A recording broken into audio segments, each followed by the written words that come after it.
درخت شتوت دا اتنے شتوت 1000 دانا پڑے دا اور سارا پکیا ہوا میٹھا کھنڈ شتوت اور خوبانی اور آلوچا آلو بخارا ہے جی، اتنے پیارے پیارے پھل اس سارے ایریے میں گورنمنٹ نے لگا ہوئے. حکم یہ ہے کہ یہاں سے کوئی توڑ نہیں سکتا. پھول دنیا کا ہر قسم کا گلاب وہاں پر موجود، ہر پھول وہاں پر موجود. کیوں ہے؟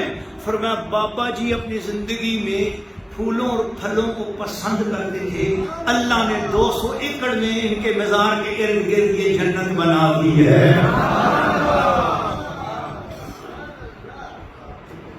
نگاہ ولی میں یہ تاثیر دیکھی، بدلتی زمانے کی تقدیر دیکھی. خواجہ حاج چودھری رحمۃ اللہ علیہ کے حالانکہ زندگی اتنے پیارے کہ پڑھ ہوتا ہے. اور وہاں پر میری بیٹی بولی ہوئی ہے، میں اندر سے باہر آئے، میں کہا کہ دوستوں کی ویڈیو بناؤ، میں سجدہ نہیں کر رہا ہوں پر سجدہ صرف اللہ کو کرتا ہوں، پر بوسہ اللہ کے ولیوں کی چوکٹ پر ضرور دیتا ہوں. پھر وہی زبان سے نکل گیا، سجدہ نہ سمجھ نجدی، سر دیتا ہوں نذرانہ.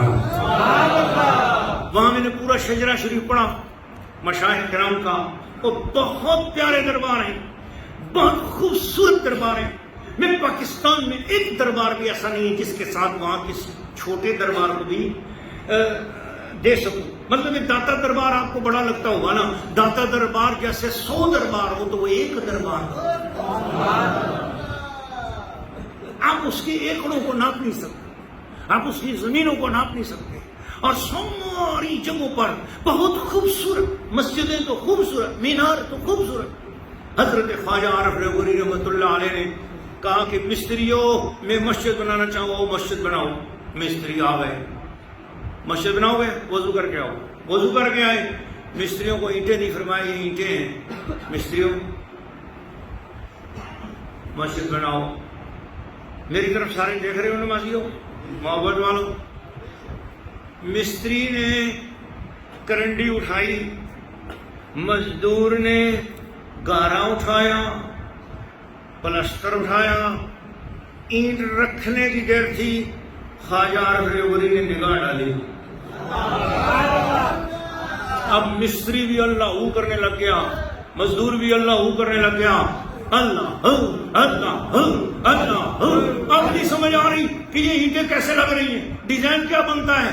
جب دیوار مکمل ہوئی تو دیکھا اینٹیں اس طرح لگی، اللہ اللہ اللہ، پوری مسجد کا ڈیزائن ہی اللہ اللہ بن گیا.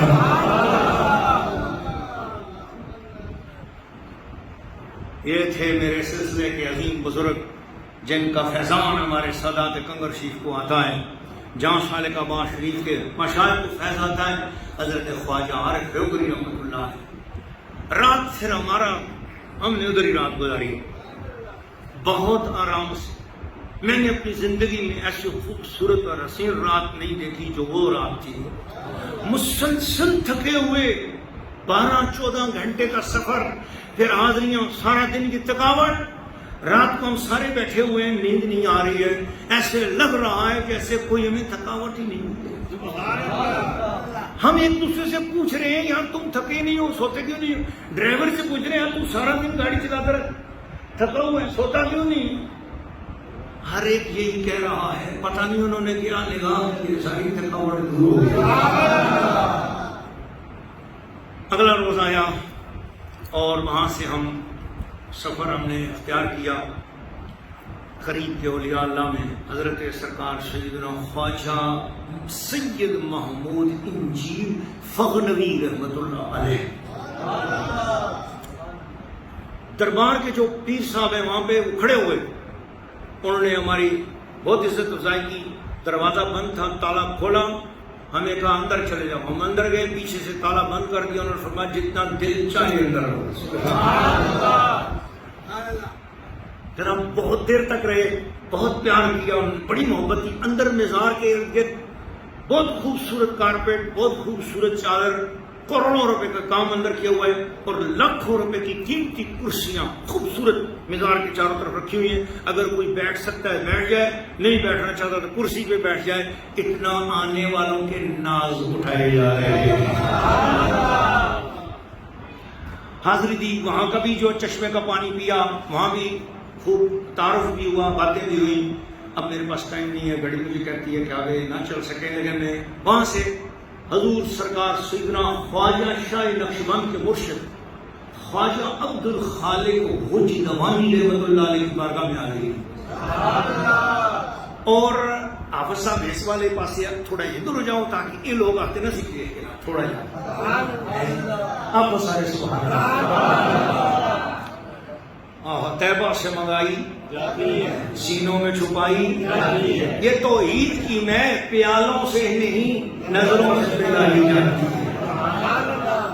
حضرت خواجہ عبد الخالق حج دوانی رحمۃ اللہ علیہ کے روزے پر یہ فقیر حاضر ہوا تو وہاں مجھے، میں اب بات کروں گا نا تو آپ کی روح تڑپنی چاہیے لیاں شریف والوں اور جو نسبت والے.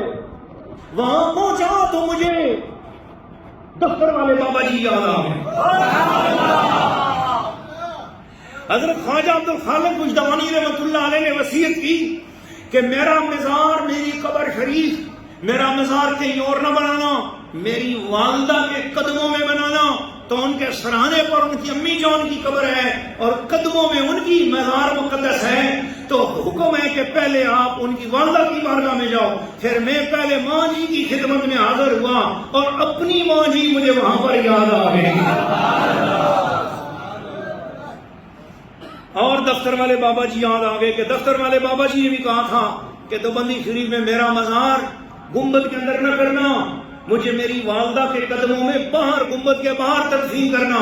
یہ جن مزاروں کے نام لے رہا ہوں، خواجہ عارف ریوگری رحمۃ اللہ علیہ، حضرت بہاؤالدین نقشبند رحمۃ اللہ علیہ، محمود انجیل فغنوی رحمۃ اللہ علیہ، یہ ہستیاں وہ ان کا مزار کھلے عام ہے.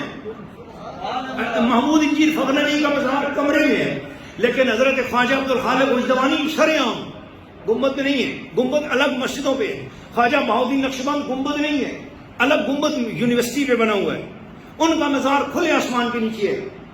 اس طرح حضرت خواجہ عبد الخالق حج دوانی، وہاں بھی حاضری ہوئی اور جو سجادہ نشین صاحب تھے انہوں نے اشارہ کر کے بٹھا لیا اپنے پاس. میں بیٹھ گیا، وہ قرآن پاک پڑھ رہے تھے، دعا کرتے. جو لوگ آتے ہیں بہت دور دراز سے تو ان کی باری ہوتی، دعا کرتے، پھر وہ چلے جاتے ہیں. پھر جو بعد میں پوچھتے ہیں، ہم سے پوچھا تو ہمارے ساتھ جو ہمیں اللہ نے بس کرم ہوا بزرگوں کا، تاشکند سے ایک بندہ مل گیا جس سے پہلے کوئی واقفیت نہیں تھی. اس کا نام تھا فیروز.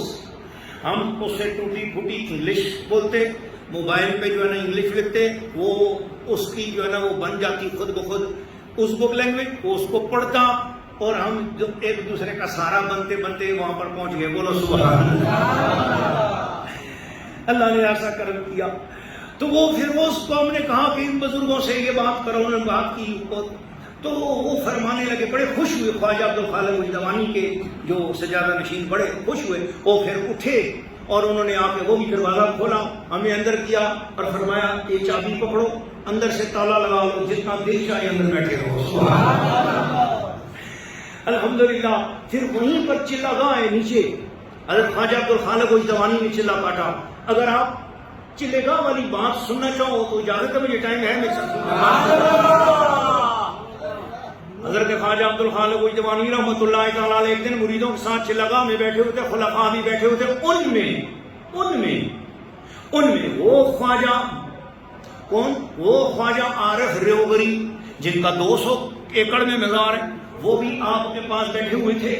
اور یہ ابھی جوان تھے اور باقی خلفاء باقی عرصے سے ان کے پاس بیٹھنے والے لوگ بوڑھے بوڑھے تھے، یہ جوان تھے، بیٹھے ہوئے تھے. اور اوپر سے حضرت سیدنا خضر علیہ السلام تشریف لے آئے. سارے لوگ بے ہوش ہو گئے. سارے لوگ اپنی اپنی جگہ پر ان کے حواس کام کرنے بند ہو گئے، بے ہوش ہو گئے. لیکن خواجہ عارف ریوگری رحمۃ اللہ علیہ یہ ہوش میں تھے، یہ ہوش میں تھے. تو یہ دیکھ رہے تھے اور یہ بھی دیکھ رہے تھے کہ حضرت خضر علیہ السلام ہمارے مرشد سے کیا بات کر رہے ہیں. جب یہ گفتگو ختم ہوئی، سیدنا خضر علیہ السلام چلے گئے تو آپ نے نگاہ کی، دیکھا کون ہوش میں ہے، دیکھا تو سارے بے ہوش ہیں اور حضرت عارف ریوبری ہوش میں اور رو رہے ہیں، عرض کیا حضور میں نے آپ کی باتیں بھی سن لی ہیں اور حضرت خضر علیہ السلام کی سن لی ہے۔ اسی وقت اٹھے خواجہ عارف ریوبری کو عبد الخالق وجدوانی نے سینے سے لگایا اور فرمایا آج کے بعد میری خلافت تم کو حاصل ہو گئی۔ یہ وہ ہستیاں ہیں تو جو حضرت عارف ریوبری کو مقام بخشنے والی ہستیاں خواجہ عبد الخالق وجدوانی وہ ہیں جن کو حضرت خضر علیہ السلام کی زیارت ہوتی تھی، وہ جس کمرے میں زیارت ہوئی نا اس کمرے میں بیٹھ کر عبادت کرنے کا شرف ہم مسیحوں کو بھی نصیب ہو۔ میں نے مختصر سنایا، پھر کبھی انشاءاللہ اس کے بعد اللہ نے کرم فرمایا پھر ہم سمرقند کی طرف چلے گئے۔ امام بخاری جنہوں نے بخاری شریف لکھی ہے، امام بخاری کے روضہ مقدس سے حاضری نصیب ہوئی۔ پھر اس کے بعد ہم حضرت خواجہ عبید اللہ احرار، خواجہ عبید اللہ احرار بڑا بزنس کرتے تھے، ظاہری طور پر جاتے آتے، بڑا پیسہ تھا، بڑا کاروبار تھا، تو دیکھنے والے کہتے باجیواں کہتے پڑھتا تے دیکھا نہیں، چلا کرتا دیکھا نہیں، تے باجیواں کو پتہ نہیں کوئی زندگی ہے نہیں۔ یہ خیال آنے دن کے لیے آنے باجی نہیں جناب ادھر گئے تھے ادھر گئے، ادھر گئے تھے ادھر گئے، باجی نہیں پتہ نہیں پڑھتے نہیں گئے، پتہ نہیں کچھ چلا کرتے نہیں گئے، باجیوں کو پتہ نہیں کچھ بزرگی ہے کہ پیسے دے کھیڑے گل میری سمجھ آتی کہ نہیں؟ یہ خیال کسا آیا؟ خواجہ عبید اللہ احرار کے بارے میں لوگوں کو خیال آیا، اور جن لوگوں کو خیال آیا اس کا نام لوں، حضرت مولانا نور الدین جامی، امام جامی رحمۃ اللہ، شیخ عبد الرحمان جامی رحمۃ اللہ۔ وہ آئے کہ سنا کہ بڑا پیر ہیں، بڑے بزرگ ہیں، مگر وہاں دیکھا تو مال و دولت کی ریل پیل ہے، پیسہ آ رہا ہے تو پیسہ جا رہا ہے جی، انہوں باجیوں نے بولتے پیسہ ہی پیسہ ہے، اتنے بزرگی کے۔ چنانچہ شیخ جامی پہلی بار آئے تھے، یہ پتہ ہے رشیا کے علاقے سے پیدل چل کے آئے تھے، بہت دور سے سفر کر کے آئے تھے، اور ادھر خواجہ عبید اللہ احرار، یہ 500 اونٹ یہ بخارا چلے جائیں، یہ 500 اونٹ جن پہ سیب لدے ہوئے ہیں یہ ہندوستان چلے جائیں، یہ جن پہ انار لدے ہوئے یہ کابل میں چلے جائیں، یہ 1000 اونٹ یہ ہلستو چلے جائیں، یہ 1000 اونٹ بالا حصار چلے جائیں، یہ رشیا چلے جائیں، یہ افغانستان چلے جائیں، یہ ہندوستان چلے جائیں، یہ دلی چلے جائیں، اسی کام میں لگے ہوئے باجو نہیں اونٹ آ رہی بس ہم نے سیب اتنے تھے، انار اتنے تھے، انگور اتنے، باجو نہ اللہ اللہ کرنے کی ضرورت ہے کہ نہیں؟ خیال کیا، اچانک نگاہ ڈالی، فرمایا ماشاء اللہ مولانا صاحب آپ کہاں سے آئے ہیں؟ جی میں جام صبح جام سے آیا ہوں، عبد الرحمان میرا نام ہے، بہت بڑا شاعر ہوں، قادر الکلام شاعر ہوں، عربی مجھے آتی ہے، فارسی مجھے آتی ہے، پشتو مجھے آتی ہے، ہندی مجھے آتی ہے، سندھی مجھے آتی ہے، عربی مجھے آتی ہے، میں بہت بڑا شاعر ہوں، میں بہت بڑا قادر الکلام لفظ کو ایک عالم بھی ہوں، میں منطق بھی جانتا ہوں، میں نحو بھی جانتا ہوں، میں صرف بھی جانتا ہوں، میں قدوری بھی جانتا ہوں، میں ہدایہ بھی جانتا ہوں، میں یہ بھی جانتا ہوں، میں وہ بھی جانتا ہوں، میں تفسیر بھی جانتا ہوں، میں حدیث بھی جانتا ہوں۔ مسکرا اٹھے، فرمایا علم کا اتنا بڑا پہاڑ ہم مسکینوں کے پاس خود چل گیا، سبحان اللہ، ذرا تکڑے ہو گیا۔ یہ میں جو باتیں آپ کو سنا رہا ہوں نا، یہ آپ کو اور کسی نیبر میں ہے، آپ کو مشکل سے نہیں، یہ موتیاں آپ لے لو، گھڑی کو بعد میں رہنے دو، یہ گھڑیاں بڑی قیمتی گھڑیاں ہیں، اس گھڑی سے جو دیوار پہ لگی ہوئی ہے نا، یہ دل والی گھڑی بہت بہترین گھڑی ہے۔ اوہو ٹائم ساڈا بھی تھوڑا ہی، لیکن جاندو جاندو سب کچھ نہ کچھ دے جلا، کوئی ساری خوشبو پا کے حضرت سرکار خواجہ عبید اللہ احرار آپ نے فرمایا مولانا صاحب آج رات کو آپ میرے کمرے میں سوئیں گے۔ خادموں سے کہا مولانا صاحب کو لے جاؤ، غسل کراؤ، ٹھنڈا گرم پانی دو، بہترین خیال رکھو، اچھا لباس پہناؤ، بہت دور سے چل کے آئے، تیل سے مالش کرو، ان کی مٹھیاں بھی دباؤ بھرو، اور رات کو ان کو میرے کمرے میں سلانا ہے، اور میں ان کے ساتھ ہی سوؤں گا، میں نیچے سو جاؤں گا، ان کو اوپر پلنگ پہ سلا دینا۔ مولانا صاحب خوش ہو گئے کہ اس بہانے مجھے چلو دیہڑی کے باجو میں کوئی نظر نہیں آیا، راتی دیوساں کے پڑھتے ہیں۔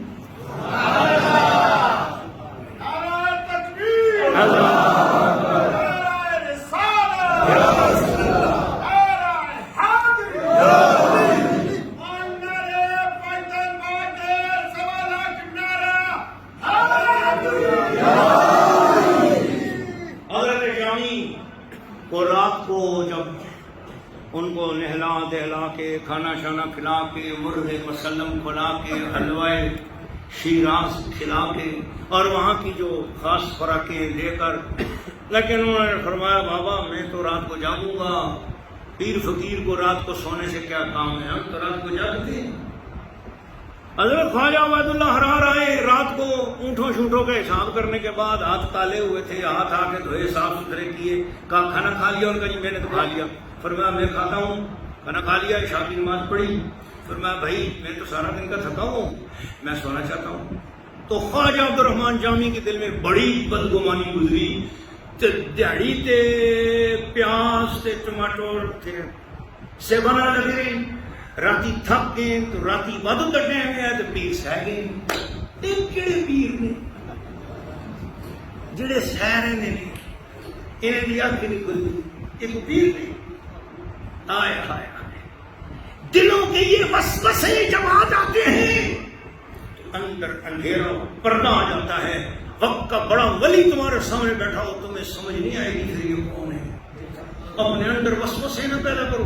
عبد الرحمن جامی جیسا عالم وسوسہ لے آیا، آپ مسکرائے، فرمایا مولانا صاحب آپ بھی تھکے ہوئے، تھوڑا سو جاؤ۔ فرمایا نہیں جی ہم کو سونے تھوڑے ہیں، رات کو عبادت کرنی چاہیے۔ آپ نے فرمایا اچھا پھر آپ کرو، میں تو سو رہا ہوں۔ آپ سو گئے۔ مولانا صاحب ساری رات اللہ اللہ یا سمد ہو یا غفور ہو یا ستار ہو یا غفار ہو پڑھتے رہے، درود شریف پڑھتے رہے۔ کہیں سحری کے ٹائم جا کے اب جو ہے نا آنکھیں بوجھل ہو گئی نیند سے، لیکن ہمت کی۔ ادھر سحری سے تھوڑی سی دیر پہلے خواجہ عبید اللہ حرار کی آنکھ کھلی، انہوں نے تہجد ادا کی اور فریش فجر پڑھائی، پڑھا کے اس کے بعد آئے تو مولانا صاحب نیند سے نہ ڈالتے، کہا مولانا صاحب اشراق؟ فرمایا نہیں ماں نیند ہو رہی تھی۔ فرمایا اچھا سو جاؤ، کچھ کھا پی کے سو جاؤ، کھلا پلا سلامیاں۔ مولانا صاحب سوتے ہوئے اور خواب دیکھا۔ دس از مائی اینڈ آف اسپیچ۔ باقی باتیں اگلے جمعے کر لیں گے۔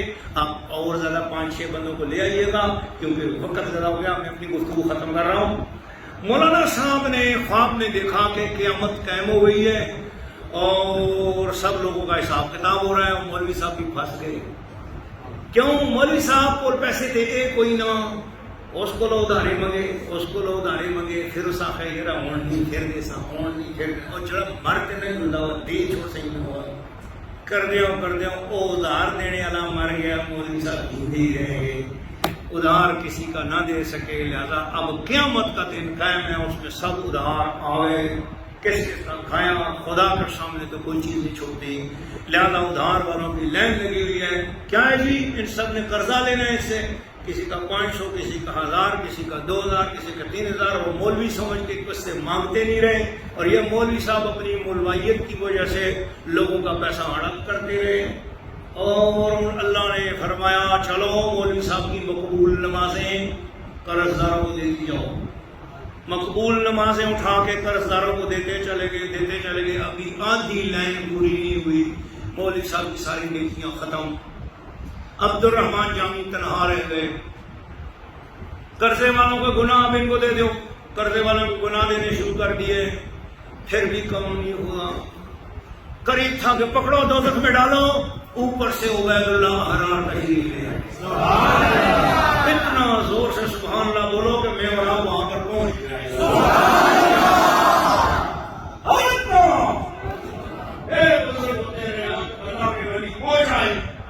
پورے میں گاڑی بھی چلا پہ نہیں کرتے نظر آئے، اور یہ راتی بھی سٹیرے وہ پہنچائے۔ آپ نو سبحان اللہ۔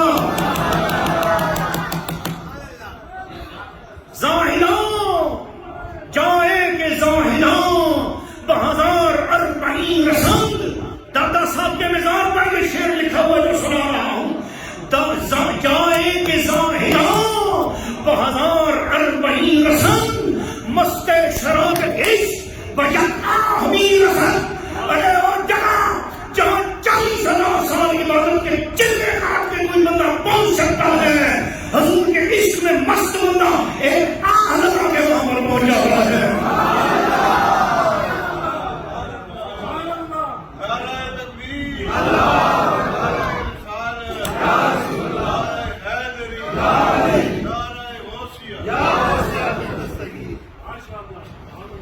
لوگوں کی بزرگیاں تمہیں ناپنی نہیں چاہیے.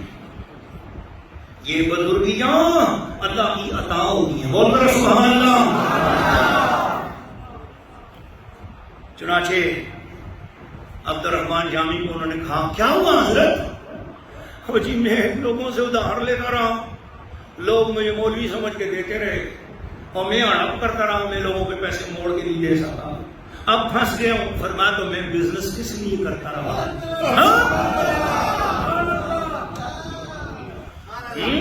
اور فرشتوں ادھر آؤ, صرف میں نے اپنی زندگی میں جتنا صدقہ دیا ہے اللہ کی رضا خاطر, اس میں سے 1% صدقہ عبد الرحمن جانی کے نام کرتا ہوں. 1% صدقہ عبد الرحمن جانی کے نام کیا, سارے قرضے بھی ادا ہو گئے, گناہ واپس مٹ گئے, قرض داروں کے گناہ بھی مٹ گئے, عبد الرحمن جانی کی بھی بخشش ہو گئی, وہ جنت میں جانے کے لیے تیار تھے کہ آنکھ کھل گئی, سامنے عبید اللہ حرار مسکرا رہے تھے.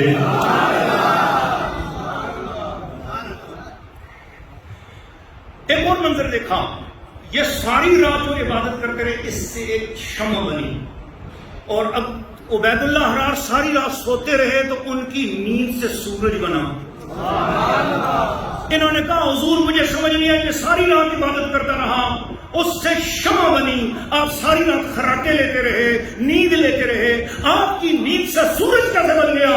فرمایا تو نفس کی خاطر اللہ اللہ کرتا رہا ہے, میں اللہ کی خاطر سوتا رہا ہوں.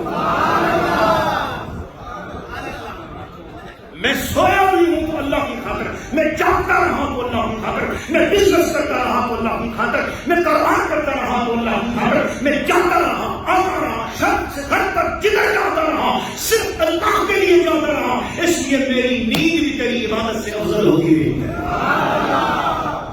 نکی جی گل جملے سنا چھوڑا, اجازت ہے اگر بس ہے.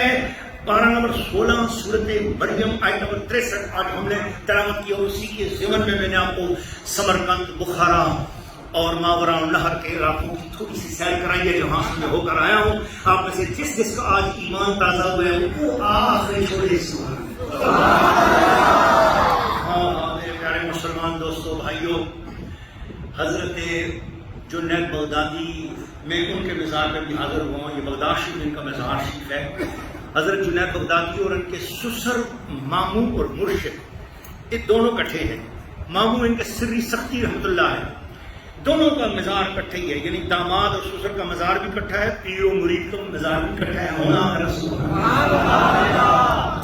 حضرت جنید بغدادی فرماتے ہیں میں بغداد کی مسجد میں گیا, عشاء کی جماعت ہو چکی تھی, لوگ نماز پڑھ کے جا چکے تھے, البتہ اندر ایک بندہ نماز پڑھ رہا تھا اور شیطان دروازے پر کھڑا تھا. اور میں کہا خبیث, اور تو مسجد کے دروازے میں کیا کر رہا ہے؟ شیطان نے کہا جی اندر ایک بندہ نماز پڑھ رہا ہے, میں اس کو وسوسہ ڈالنا چاہتا ہوں لیکن اندر جا نہیں سکتا. تو بغیر اندر کیوں نہیں جا سکتا؟ شیطان کہنے لگا جی اندر ایک بندہ سویا ہوا ہے, اس کی سانسوں سے نور نکل رہا ہے, اس نور سے مجھے ڈر لگ رہا ہے. جاگتا ہوا بندہ نماز پڑھ رہا ہے, شیطان سے وسوسہ ڈالنا چاہ رہا ہے, پر پاس ایک بندہ سویا ہوا ہے, اس سوئے ہوئے بندے کی سانسوں سے شیطان کو ڈر لگ رہا ہے. آپ فرماتے ہیں میں نے پوچھا اوے ابلیس, وہ خبیث یہ بتا وہ کون ہے؟ کہنے لگا وہ نبی پاک کی امت کا باعمل عالم دین ہے, اس کی سانسوں سے بھی جو نور نکل رہا ہے, وہ سویا ہوا بھی ہے مگر اس کی سانسوں سے بھی نور نکل رہا ہے جس سے میں ڈرتا ہوں. اس لیے کبھی اپنی عبادتوں سے علماء کی سانسوں کو بھی نہ, علماء اگر نیند میں بھی سانس لے رہے ہو نا وہ بھی تمہاری عبادتوں سے افضل ہوتے ہیں. اس لیے علماء کی برابری نہ کیا کرو, باعمل عالم دین کی عزت کیا کرو, تعظیم کیا کرو, پھر خصوصاً وہ جس کا تعلق دل والوں سے جڑ چکا. تمنا درد دل کی ہے تو کر خدمت فقیروں کی, نہیں ملتا ہے یہ گول بادشاہوں کے خزینوں میں, جنہیں میں ڈھونڈتا تھا آسمانوں میں زمینوں میں, وہ نکلے میرے میاں خانہ دل کے مکینوں میں. وما علینا الا البلاغ